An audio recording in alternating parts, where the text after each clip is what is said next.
Today's interview is just kick-ass, and I'm so glad you're here. It's with Rene Mourcos.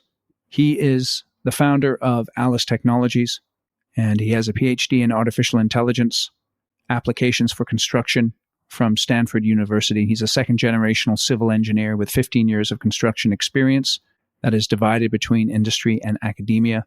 And at Alice Technologies, they're all about scheduling.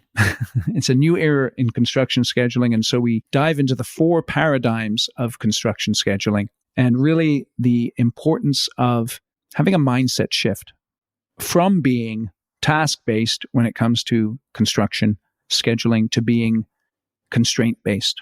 And I don't feel like I'm really doing justice to the substance of what we're talking about in the interview. I just got done with the interview and it kind of stimulated a lot of my thinking. And I know this is going to stimulate a lot of your thinking. We begin the interview with a discussion about one of Rene's recent trips to climb a mountain and how that relates to him going after this big problem in construction of scheduling. And I know you're going to really enjoy this interview. I encourage you to listen for the full 45 minutes because there are nuggets of insight and wisdom scattered throughout the discussion that are going to help you in the way that you think about your business, your life, and construction itself. So be prepared to be enlightened and refreshed. Thanks for listening to Construction Genius today. Share it with other people. You must share this interview with other people. It is that good. And now to my conversation with Rene. This is Eric Anderton, and you're listening to Construction Genius, a leadership masterclass. Thomas Edison said that genius is 1% inspiration and 99% perspiration. If you're a construction leader, you know all about the perspiration, and this show is all about the 1% inspiration that you can add to your hard work to help you to improve your leadership.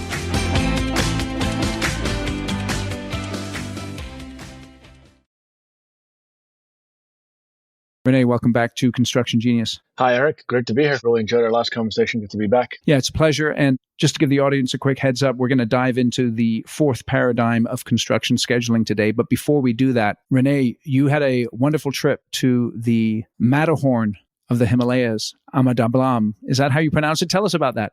Yeah, Ahmadabalam. It means mother's necklace. Wow. Yeah, that mountain has enchanted me.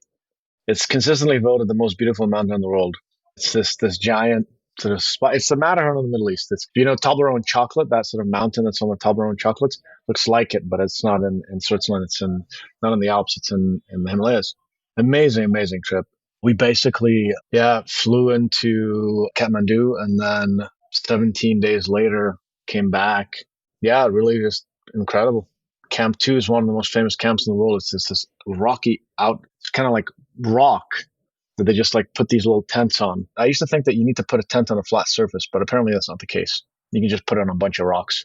So let me ask you this though, Rene, why do you do these types of trips? Because I've done some hiking before and some climbing. I've climbed Mount Whitney, I've climbed Mount Shasta. So those relatively high mountains, but the one in Himalayas there, that's an intense commitment of time, effort, and obviously there's a lot of danger associated with that. What drives you as far as doing that kind of stuff? Yeah, on the danger part, nothing's safe. But these sort of mountains that have guided expeditions, the safety is, these folks have been doing it for 40 years without incident. So let's kind of just put that into perspective. Mountaineering is one of these strange sports where nobody skydives without a license. Nobody scuba dives without a license. For some reason, people think that they can waltz up a 7,000 meter mountain and sort of outwill it. That's one principal reason why you see a lot of these accidents. Why do I do it? The same reason I'm an entrepreneur. I like the hacking at something large repeatedly over and over again to get it to work. I don't know. I don't feel alive when I'm not doing that. I could have exited the company earlier. The funny thing for me is if I sell the company, I'll literally look for the next thing. The large, painful, nauseating aspect of it is I like it. It's really I like getting the shit kicked out of me, excuse my language. Yep, no, it's great. It's great. It reminds me of something that Elon said recently, or at least, I don't know when he said it, but something about his success is tied to his ability to endure pain. Mm-hmm. Yeah. It's funny. I have a different one I say to myself. Success is about how well you can lie to yourself. Okay, tell us about that. What do you mean by that? It's a mind game. There's no one in the world wants to work 18 hours a day. You might for a week, 2 weeks, 1 month, 2 months, 1 year, 2 years, whatever the heck it is.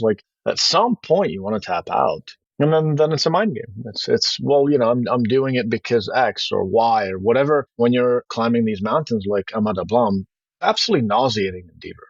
Like there's no aspect of this that's like pleasant. The minute you get to 5,000 meters, it's just painful, miserably so. Every step's painful. Like lying in bed is painful. You're not feeling well. When you sleep, you got to wake up gasping for air. It's a painful process. But when you're halfway up the mountain, there's lots of reasons you want to turn around. Yeah, I'm not feeling the cough and the flu, and if I go a little higher, maybe the flu will get worse, or whatever. It's kind of how the brain works. But to me, a lot of these sort of endeavors is like finding some reason within yourself to keep going, some game. Like I want to see how far I can push it. I want to see how far I can go. Or like favorite one of mine is this little voice in my head is like that. Is that all you got? Is that all you are? And I usually come back very angry and go, no, I got more. In the grand scheme of things, it doesn't matter. It's not real. It's in my head. But I think that's a lot of what success boils down to, which is that how can you set it up internally? What are the mechanisms or what is the story that you need to tell yourself to keep going? How do you think the story that you have to tell yourself, how does that differ? And I'm thinking of you as the founder of your company, the CEO. How does that differ from the story that other people in your company need to tell about themselves? It's a really interesting question, Eric. Somebody recently asked me, like, how do we motivate people? What is our culture? And I said something I think would shock most people. I said, not everybody at Alice Technologies is dying to build construction tech. That's sort of interesting. So, well, what do you mean? You're the founder. You got to sell everybody in the vision. And I said, not really. There's 70, 80 people at the company. Every single one of these people has a slightly different reason for doing what they're doing. One of the things I can tell you is that one commonality across the field is everybody wants to pick a really big, difficult challenge that has a large impact. That is what they're passionate about. It just so happens that construction tech is the medium that they found to express that part of themselves. But something that's common across everybody at the company is they're all a little bit out of the box. They're all a little bit quirky in some way. They all have like some sort of cool hobby, right? They like to push the envelope. They really like want more for more. They're willing to take a bigger risk. They're willing to work a few extra hours, that's common. And so to answer your question, like every person in the company has their own reason for doing what they're doing. And interestingly enough, I don't try to take that individuality away from anybody. I don't come in and tell them what you have to love is that we are building the best construction scheduling software in the world. Because trust me, like 30, 40, maybe as high as 50% of the people at the company are there to do that. But even at the executive level, some people are like, you know what I really care about is I'm working with a top-notch team, working on a top-notch problem, applying really deep technology to solve something. It's something real. It's not a toy. It's interesting because it seems like what you've been able to do is to identify one focus point, which is everyone wants to pick a big, difficult challenge to work on. But then when you peel the onion of the why for each one of them, it could be different reasons why.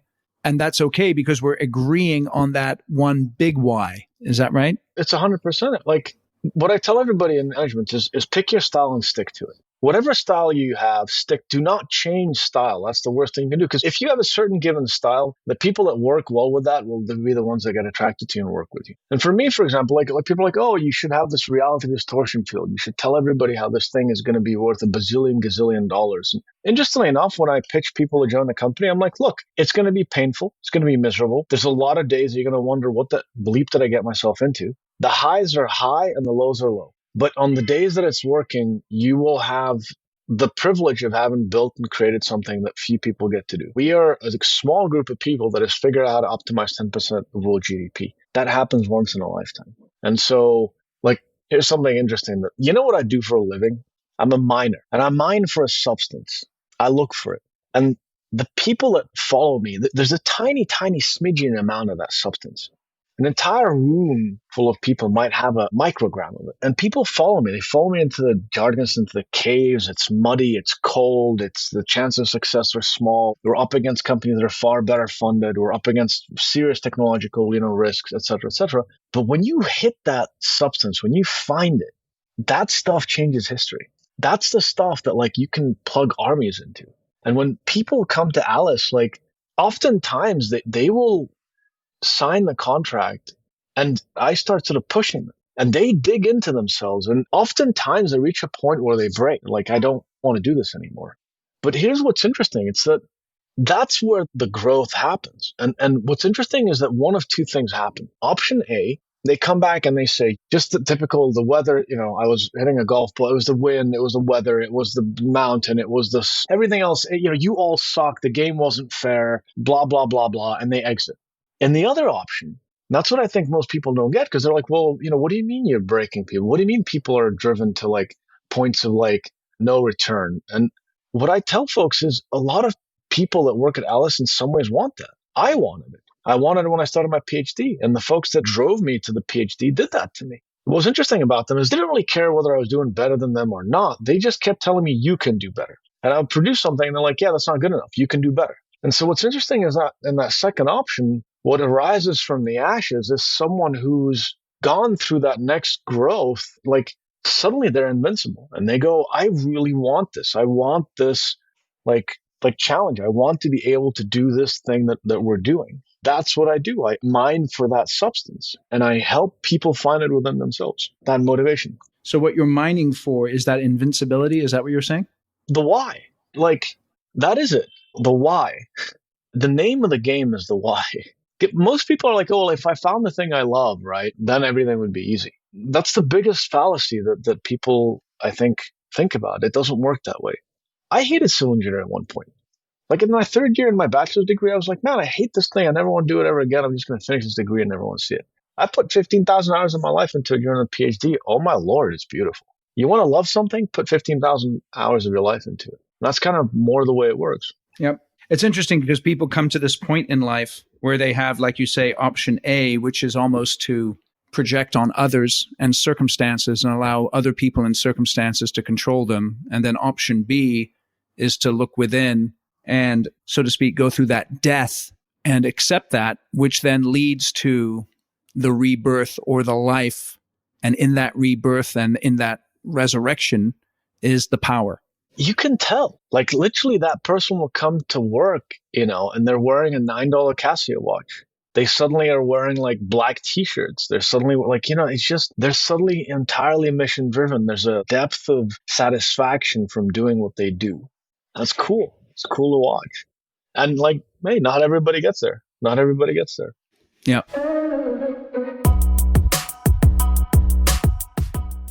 Hey, this is Eric. Hope you're enjoying my conversation with Renee. Quick break to talk about my book, Construction Genius. Effective, hands-on, practical, simple. No BS, leadership, strategy, sales, and marketing advice for construction companies.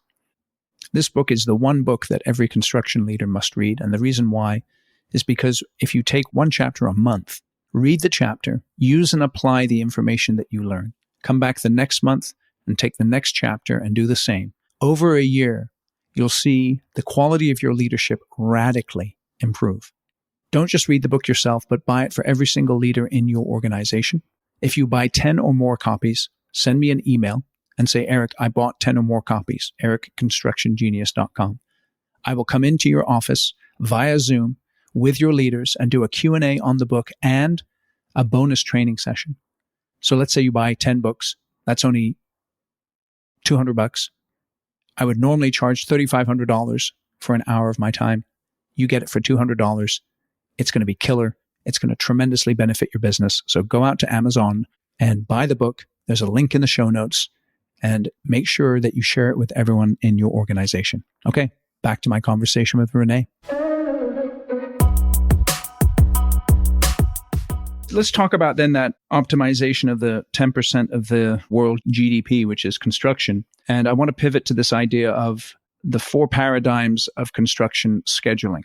And so why don't you just kick off and give some insight into that framework there? I think when people look back at the evolution of construction scheduling, and as a company, we started to push back and say, look, you're not actually scheduling, you're really simulating. Right? That's sort of what you really want to do. What people find is that they will have gone through 4 phases. The first is people are doing it with paper and pencil. Henry Gantt was doing this in the early 1900s. Why is it important for people to understand the distinction between those 2 words that are interesting, scheduling and simulation? Why is it important to think of it in terms of simulation? I think it's a huge leap forward for the industry. So thanks for pointing that out. Scheduling is, I got a list of tasks. I'm putting them together. I'm trying to roughly shuffle them such that they corresponds to an accurate way to build this building. The challenge there is that you're not really modeling reality. It's sort of an abstraction. It's a set of tasks. You might not be modeling labor. You might not be modeling equipment. Their constraints could be violated either because you didn't see it or because you didn't model them.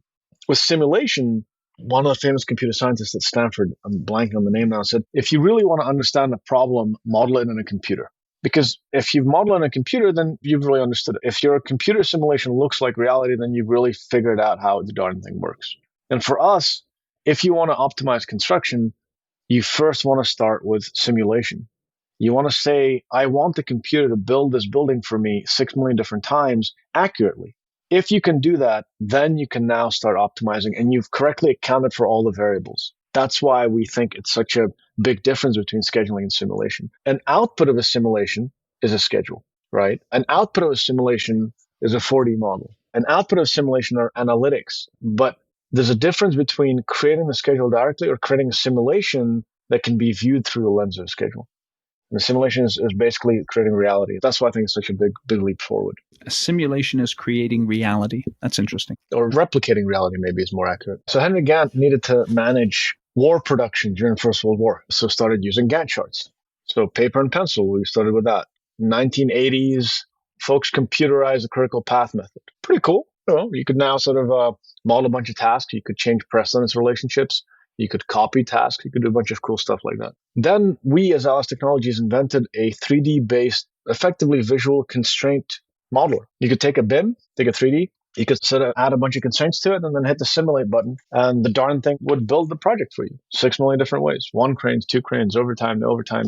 The best way to think about it is we now call Alice Pro, the 3D software, did for construction what BIM did for design. For the first time ever, you could change a variable like add a crane, add a crew, try overtime, hit the button, and it would resimulate it for you. The fourth paradigm is what we released 4 weeks ago publicly. We've been working on it, with our beta customers for a couple of months, 3 months. It's the ability. What we asked ourselves was, okay, it's really, really great, this paradigm we brought to the world, the ability to kind of reschedule. Most people don't think of it as strange, but you can't ask your schedule, hey, there's a delay, what do I do? Like, what the heck? I mean, the point of the software should be to tell you how to get out of a delay. And so we figured that out. We cracked that nut with the original scheduler, with the Alice Pro. What we sat down 12, 14 months ago and thought to ourselves, like, wouldn't it be cool if you could take that juice, if you could take that AI constraint-based optimization and apply it directly to an existing schedule? As you can imagine, it's tricky because really good analogy for this is imagine that the constraint-based world is a 3D object. So what we built with the 3D version of our software was the ability to model constraints. Labor, equipment, materials, calendars, crane radii, crane locations, producible material, reusable material, consumable material, overtime, that kind of stuff. Some of these things are, quote, in existing schedulers. Like existing schedulers do have calendars. The truth is that the way that these constraints are modeled in existing schedulers are really bad, to put it mildly. Like you can't go to an existing schedule and say add a crane or change the crane radii or model reusable materials or change production rates globally or do a bunch of stuff that way. The constraint-based universe unlocks this very versatile, very powerful way of being able to simulate projects, right? If you want to simulate reality, if you want to basically mimic reality, you need to be able to tell the software, hey, here's how the world works. Here's how labor, equipment, materials, production rates, all those kind of things work. To do that, you have to basically speak in the language of constraints. Now, when you go to existing schedules, they're usually a list of tasks, and they have precedence relationships. That's really how things are modeled. Now, from a theoretical perspective, what's happening is, for some reason beyond me, our field uses precedence. So to do B, I must complete A first. That is called a precedence relationship. We use precedence relationships to resolve all constraints. Everything is kind of like twisted into the lens of precedence. So labor, equipment, calendars, production, like all that stuff is just jammed into precedence. It's a horrible idea. There's a lot of that's why our field doesn't have this advanced AI stuff. So when we thought I'll put it this way. When I was first on uncovering this, I called a guy from operations research, PhD at Stanford. And he came over. There's a common area in the dorms. And I sat down. I started explaining this to him. He listened to me for 20 minutes and he gets up and he says, why the bleep would you ever want to use precedence to resolve resources? That's the dumbest thing I've ever heard. And he walked out the room. The reason it's a bad idea is that you can't reschedule, you can't query, you can't change, you can't modify. Like from a construction analogy, we've basically poured concrete on the problem in order to make it the most unpermutable formulation of the problem possible. We take a computer, which is good at permutations, and then we basically give it a problem. We define the problem in such a way that the computer can't permute. It's crazy. Like here's basically an example of how it works. If you've got 3 tasks A, B, C, you have 1 carpenter. So if I got 1 carpenter in current scheduling software, I draw an arrow from A to B, B to C. Let's assume A, B, C need carpenters. Are you with me? Mm-hmm. Absolutely. So draw an arrow from A to B, B to C. Cool. Did the software try B, AC, CBA, ACB? Like there's lots of other sequences. In order to do that today, you got to go in and delete that arrow and redraw the arrow. That's a simple example. This is the simplest example of how using precedence locks your problem in so you can't really permute.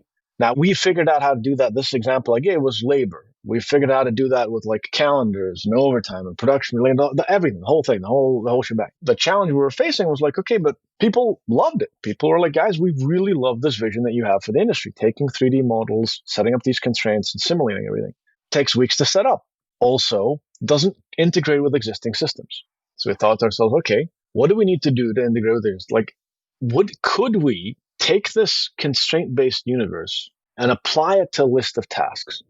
It's tricky because a list of tasks doesn't, like, existing systems don't define crane radii. There's no way to do that. There's no box. There's no entity called crane inside of an existing schedule. There's a number of other such existing technologies don't define resources in a way that allows you to do this constraint-based stuff. The first is we don't know if it's possible. So that was 12 months ago. However, if we figure it out, like, holy schmoly, we'll be able to ingest an existing schedule, not have to set up a 3D, not have to do anything, literally hit simulate. Like, that's a pretty, I'd say, lucrative pot of gold at the end of the rainbow. So long story short, we cracked it. We figured out how to do it. We built this darn translation layer between the old and the new world, between the constraint-based and the task-based world. And we now have the ability to ingest schedules and just start optimizing the bleep out of them. The thing that's crazy, I'm still blown away by it. Our setup time used to be like several weeks. Small job, 2 weeks. Medium job infrastructure, 4 weeks. Heavy industrial, $300, $400, $500 million, like 8 weeks, 10 weeks. Like that's literally setup time. We would go to clients, we're like, hey guys, it's going to take us 8 weeks. We're going to hammer it out. We're going to do this. Our guys are going to, drink some beer, chew some gum, whatever they need to do, they're going to get it out, right? I've literally gone to a point where I go to a meeting and I'm like, I don't want to tell you anything. I want to show you. Do you have a schedule? Perfect. Let me have it. We've learned to sign the NDA before the meeting. Perfect. They give me the schedule. I'll load it in the system. It translates in the constraint-based model. And boom, you're off to the races. So that's the key there, is getting out of the task-based mindset into the constraint-based mindset. And in that constraint-based mindset, you're thinking more in terms of simulation than you are scheduling. 100%. And what's sort of interesting is that we figured out the constraint-based mindset through using 3D models. Well, we then went back and said, hey, let's go back. Let's go take a step back and apply constraints to a list of tasks. So you notice that the first paradigm is draw paper and pencil. Second paradigm is task-based systems. Third paradigm is 3D constraint-based. And the fourth paradigm is constraints to tasks. So like the combination of the prior two. Yes, that's interesting. It's interesting to reflect on the need or the perspective of going backwards in order to go forwards. And so thinking about a prior technology and considering the whole technology and what you might take from that, not necessarily the whole thing, but the one aspect of it which is relevant and which is useful, and take that and build upon it in order to create a new technology or a new approach. I mean, I can even flip what you said. It's even going forward so you can go backwards. Like we had to go forward into the 3D so we could then step back into 1D task-based list of tasks. But we had figured all of the magic potion in the 3D world. And we stepped back into the 1D world. We're like, can we apply it here? I have a friend who was a philosopher. He just reads a lot of philosophy. I was like kind of explaining to him where we're about to release this new product and we think that can kind of bring constraints into task-based. And he said, it sounds like you're bringing heaven to earth. I thought that was kind of a nice analogy, right? Like you've moved forward, you've learned all these great, powerful tools, up there in the heavens, but now you've brought them back into the stuff that we're using every day. Let me pursue that, because construction is a very earthly endeavor. And trying to apply heavenly things to an earthly endeavor often can be constrained, since we're using that word, by the earthly nature of the people that you're bringing it to. And so when you're talking through this, I'm thinking about all the complexities that are involved in the construction project that are not only schedule related, but they're also people related. And so how are you introducing this technology into a construction project? What's the best place for you to introduce it so that it gets adopted? What we're doing today is we literally go talk to the superintendent, the project manager, the scheduler, like whoever the heck is producing or managing or dealing with the schedule. And we go, do you love spending hours and hours and hours going through these things? Because if you do, we're not the tool for you. If you'd like to do this in maybe 30 minutes instead of like 6 hours, look, literally upload it, press the button, schedule it. Are you talking then your core client? Is it more on the general contractor side? Is it the specialty contractor, combination? Our business has been historically general contractors and maybe 75% GC, 25% owner. Okay, so you go to the owner. Mm-hmm. And the thing that's really, really powerful with this new system is that with a 3D based thing, the owner would say, okay, great. Like I will create this new separate universe, the constraint based universe, and then have a conversation with the GC. In some cases it works. In some cases it doesn't. With this new approach, the owner says, I'm not creating anything new. Can I have your schedule, Mrs. GC? Great. And then within 15 minutes, the owner can say, well, Mrs. GC, did you consider the fact that you need this many resources? Did you consider the fact that if you actually reschedule it, resequence, it could look like this? I'm not telling you what to do, but just FYI, if you try overtime in the month of October for steelworkers, it seems to have a outweighed impact, right, on schedule duration or cost. So that's the kind of stuff you can start doing with it. We used to target projects, Eric, that were 100 million. And nowadays, like I'm having a conversation with folks that are doing projects for 1 to 10 million, which is crazy. The speed, like back in the day, if I want to set it up, I need to spend 4 weeks setting it up, and that cost got to go somewhere. Now I spend 30 minutes. Like if you were working on a small job, it just financially wouldn't make sense to hire us as people that were running it for you. Now it's like crazy. The one thing is that a lot of like obviously, if you want to optimize construction projects, you'll want to optimize resources, and so you can either import resource loaded schedules, or we have a patented or we're thinking of filing a patent for a system that can rapidly optimize the resource loading for you. It's interesting because as you're saying this, I'm thinking about how as technology develops, it becomes more accessible. The more sophisticated it gets. So you take, again, my phone, right? Everybody has one of these now. And this would blow your mind 20 years ago, even, that every single person on the planet would have this. And the way you're describing it, where your target has changed because of the development of your technology from those large, complex projects to perhaps even something pretty simple and straightforward. It's funny, over the last 4 months, I've often thought of like Steve Jobs or Elon Musk. It's got to be usable and easy. Like, yes, I get the tech is impossible and it's never been done. It's never been solved by anybody. But not only do I want you to solve the unsolvable, but I need you to package it in a pretty way. It's really, really interesting that I've come to the exact same conclusion. People are like, what do you mean you're going to convert construction to algorithmic terms? Like, what do you mean you're going to convert construction to generalized constraints that you can then plug in the computer? Like, I've heard this. You could never explain the computer the complexity of a construction project. Like the thing that I do in my head as a human, like there's no way you can explain that to a computer. It's impossible. We did it. Literally, we did it. And it's been done in every other field, FYI. What's interesting though is that we did it, but until it was like press the button easy, the adoption was slower. There's a certain that you can't give it to the masses, so to speak. With this thing we just released, we've now packaged it in a way that's like literally press the easy button. Yes. Yeah.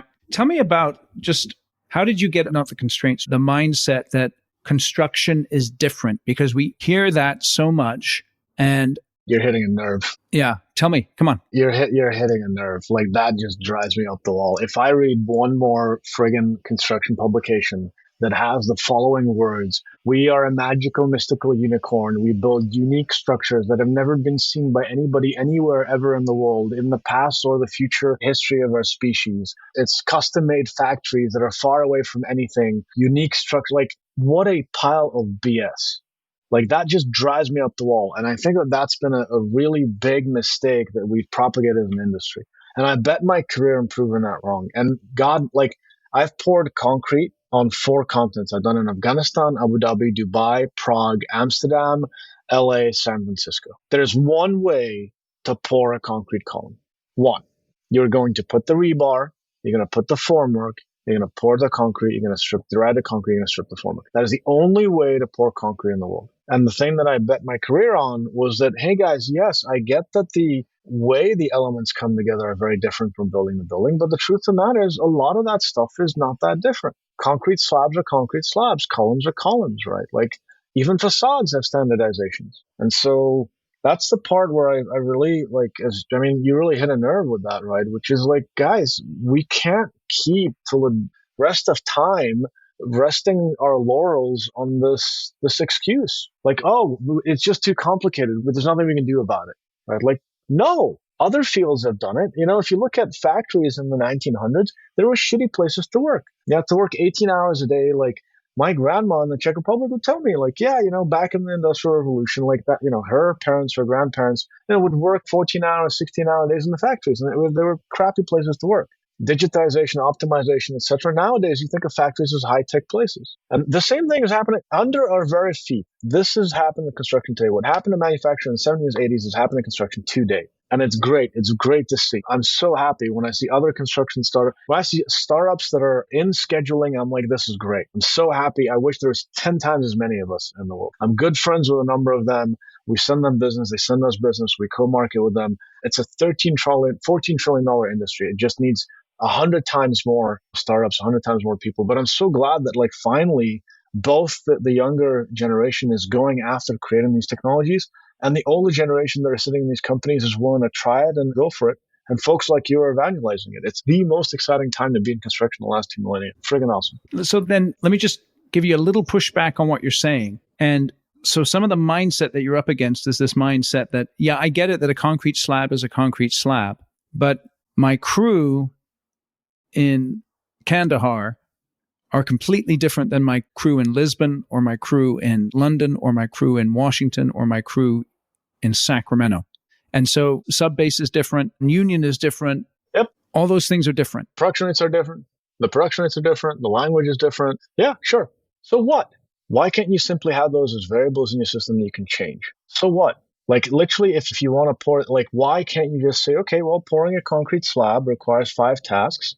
And depending on where you are in the world, here's what those tasks will look like. So that's the leap. That's the part where I'm like, guys, like it's doable. Not only I've proven it, I've done it. Alice Technologies, Alice Pro was the proof that it's doable. The question that I often invited people to ask me is, how many times do we encounter a constraint that we can't model? I.e., somebody gives us something and we're like, ooh, our system doesn't know how to do that. Never. It doesn't happen. Literally. That means that we've solved it. You can literally take construction, put it into a computer. We found the language in which to do that in. And that like excuse that the industry has sort of over and over and over said, which is, oh, it's too non-standardized. Like, guys, other fields that are non-standardized have done this. So this is interesting because, again, this goes back then to transforming your thinking from task-based to constraint-based. And if you can embrace that constraint-based way of approaching any project, then like you just said, all you're doing is identifying and describing your constraints and taking those into account as you are building your project. This is exactly what my PhD was. So the reason people think it's impossible, it's like, well, how could you possibly define 1 million different constraint types?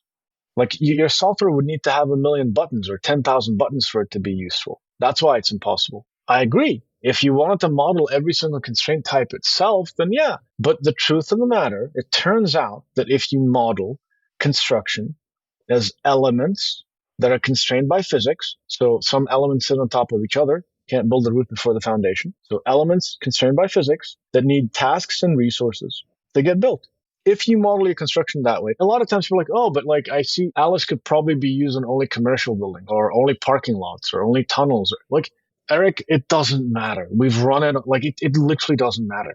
We've run it on data centers, parking lots, high-rises, skyscrapers, tunnels, bridges, hospitals, airports. Like it doesn't matter. It's an element sitting on top of other elements, and you need some task and resources to build it. And there's some resources available to do so. If you model the problem that way, suddenly you start seeing that there's an awful lot of similarity between construction projects. In fact, what blew me away when I did the PhD is I had converted construction constraints into 3 generalized scheduling constraints. And when we started the company, I thought to myself, like, oh, well, I'm sure we'll need like. What are those three? There's three. There's precedence, disjunctive, and discrete.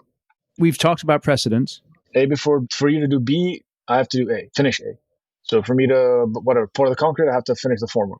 Disjunctive is a spatial constraints. Capacity is exactly equal to 1. There's only one space available. So A can happen in the space or B can happen in the space. So they cannot happen at the same time. That's disjunctive. And C is discrete. So discrete because we tend to have 1 cranes, 2 cranes, 1 crew, 2 crews. You don't have 1.5 people. So that's why it's called discrete constraints. So it's a capacity constraint. So if I have 2 cranes, don't schedule 3 crane tasks on Tuesday. And it turns out that I kept, like, originally when we started the company, we're like, oh, well, I'm sure that we'll find like other ones we'll need. Turns out you can boil everything down to this. If there's a weather constraint, right, that delays the time, that delays when you can schedule something. Labor, equipment, material, all discrete constraints. Temporal stuff, like when you want to schedule something, you can't schedule things on top of each other, that's disjunctive. You can't paint the wall before you finish it, that's precedence. So you're kind of seeing that you start to translate these things back. And like the primary constraints I talked about, the discrete, disjunctive, and precedence, right, are mathematical. So computers understand those. Mm-hmm. The thing that's kind of really cool is like, people think construction is like, it's like this kind of unknown field and it's not very sexy. And once you dig into it, Eric, like, oh my God, like we are actually working on some of the biggest, most complicated problems in the world. Our field is like unmatched in terms of operational complexity, in terms of you're building a $300, $400, $500 million project. Very few human endeavors include that many tasks. And so the size and the scale of the stuff that we're working on is mind-blowing. But again, it's the uniqueness of it. I'm like, no, guys, like there's a way to mathematically, model these things. Tell us a little bit more about how people can get in touch with you and learn more about ALICE Core and then your other offerings. It's really easy. You can get on our website, fill out a contact me or a demo request. Also, you could shoot me an email directly, Rene@alicetechnologies.com. Excellent. We will have links in the show notes to Alice Technologies, and Rene is RENE. So it's nice and easy to remember. Rene, we started off talking about climbing mountains. What's the next mountain you're going to climb? The physical mountain. We'll see. Yeah. Ask me next year. Okay, great. Nothing planned at the moment then. Nothing planned at the moment. There's some zany ideas, but we'll see what will come out of it. So then I'll ask you one final question. Your last trip there to the Himalayas sounded awesome. What has been your all-time favorite trip if you were to pick one? I don't know. Denali, Afghanistan. Afghanistan was long. I don't know if you can call it a trip. I was there for a year as a civilian. It's like traveling back in time, literally. I mean, you go back 500 years. It's crazy. You get why we're afraid of the dark. You get why we live in tribes. You get like, suddenly you're like, oh my God, this all makes sense. Like we were not designed to live in these big cities. Yeah, that's really like crazy. In terms of a trip, like a short one, Denali. This plane has skis and you land 200 miles away from anything. You hop out and the plane takes off and that's it. You're out there 18 days. It's interesting to reflect on just what I picked up, the effect of those trips to kind of strip away one reality that you live in and put you in a completely different reality, and how that causes you to reflect on your human nature, the human condition. There's 2 little fish swimming and the big fish says, "Good morning, boys. How's the water today?" The little fish swim on and one of them looks at the other one and says, "What the heck is water?" Yep. Yeah, it's interesting, huh? A certain way, what you're doing with Alice is that you're the fish asking the other fish, how's the water? And you're challenging them to really think through that so that they can have that new perspective. And specifically, the one that I'm taking away that's really cool is this idea of constraint-based versus task-based. Yeah, kind of interesting. I never thought of it that way. Maybe the fact that I go to these like very weird places like Denali or Afghanistan or Ahmad Ablam, that there's such a shift from the water we live in, has helped me shift the construction water we live in. Yeah. Yeah, I would imagine there's a correlation somehow. Yeah, so I think perhaps a takeaway for our listeners is, what are you doing to get out of your water and perhaps dive into another water so that helps you to understand the water that you spent the most time in? That kind of thing, getting out of your box so that you can see things from a different perspective. I'll say this, just in closing, I think that one of the ways you do that is, maybe if you can't take the trips, is that you read books. Because what a book can do is it can take you out of your current reality and give you a perspective on your current reality that perhaps you wouldn't have gotten if you hadn't engaged with that book. what is it? A smart man learns from his mistakes. A wise man learns from the mistakes of others. Yes. Not sure how wise we all are, though, huh? What is it that I learned in the PhD? The more you know about something, the less and less you know until you know everything about nothing. Yep. There you go. The more you focus on one thing, you learn more and more about it, but you realize you know less and less. Like the more you learn about something, you realize like, oh my God, there's so much more to learn. The novice is confident in their ability. The master is like, I don't know, I failed a bunch, right? Yeah, that's great. There's many things that pop into mind there. I'll leave one thing. Keith Jarrett, who's a jazz pianist, he was being interviewed and somebody asked him about people that he looks to. And he's like, yeah, I look to Bach because compared to Bach, we're all ignoramuses. Yeah, that's very true. All right. Well, Renee, I appreciate you coming on. Look forward to having you on again. I think this conversation is something that everyone who's listened has really benefited from. So I do wish you the best. Eric, you've got such a special way of teasing out these interviews. I remember our last one was one of my favorites, and I can kind of see why. Really, really pleasure being here. Thanks for having me, and thanks to all the listeners for listening in. Thank you. This is Eric. I hope you enjoyed that interview. I know I did. Feel free to go back and listen to it again because there's so much in there that will benefit you.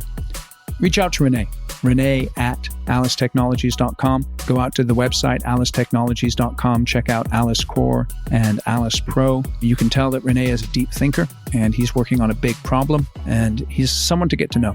So make sure you do that. Thank you for listening to Construction Genius here today. Give the show a rating or a review wherever you get your podcasts. Let's continue on this journey. I think this is episode 278 and I'm committed to a minimum of 500 episodes. And so we're just over halfway through. We got some ways to go, and I'm glad you're on this journey with me. Continue pressing on in your construction business to deliver projects on time, on budget, with great quality, great safety. Understand that you are having a tremendous positive impact upon people through the business that you are building. And I encourage you to go out there and continue to pursue excellence. Thank you for listening to Construction Genius here today.